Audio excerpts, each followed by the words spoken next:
Kamusta kayo mga kapatid?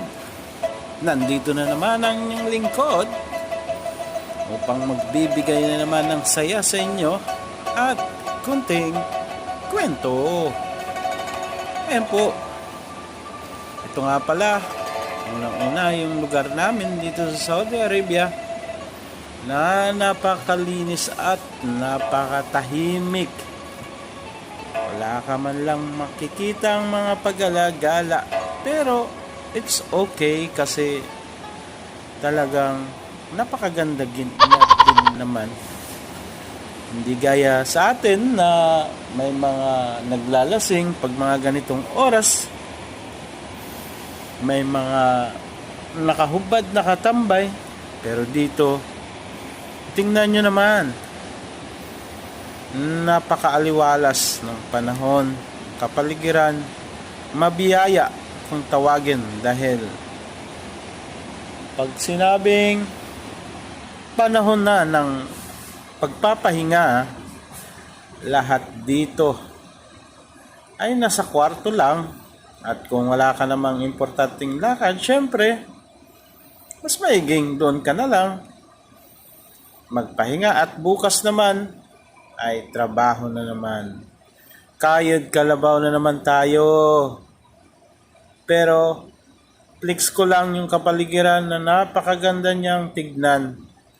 Pag ganito, napakabiyaya.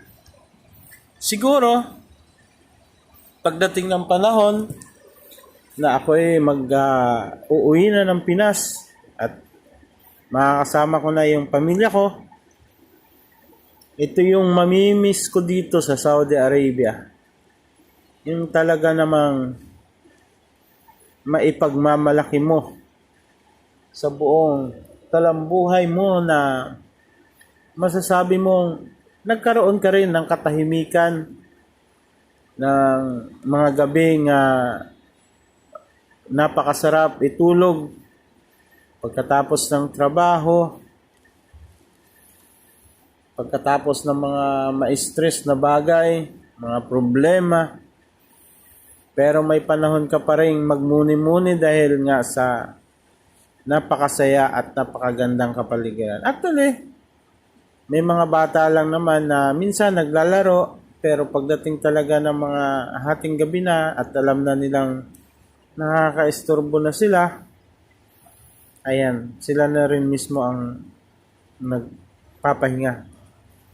Para bang, siyempre, dala ng kabataan, ayan, at talaga namang nagsasaya din sila. May mga soccer, kung ano-ano pa. Ayan. So, ayan na nga mga kapatid. Ganyan lang yung buhay namin dito sa Saudi Arabia. At masasabi ko, dapat talagang ipasalamat. The best na lugar. Mapayapa, walang gulo, at syempre yung mga tao ay talagang may paggalang. So, yan, konting preview. Siya nga pala mga kapatid, ang Saudi Arabia, ay may kikwento ko lang, ay siyang pinaka mabiyayang lugar dito sa Middle East, na kung saan walang pwedeng manggulo, hindi pwedeng guluhin, at syempre may batas, may pangil.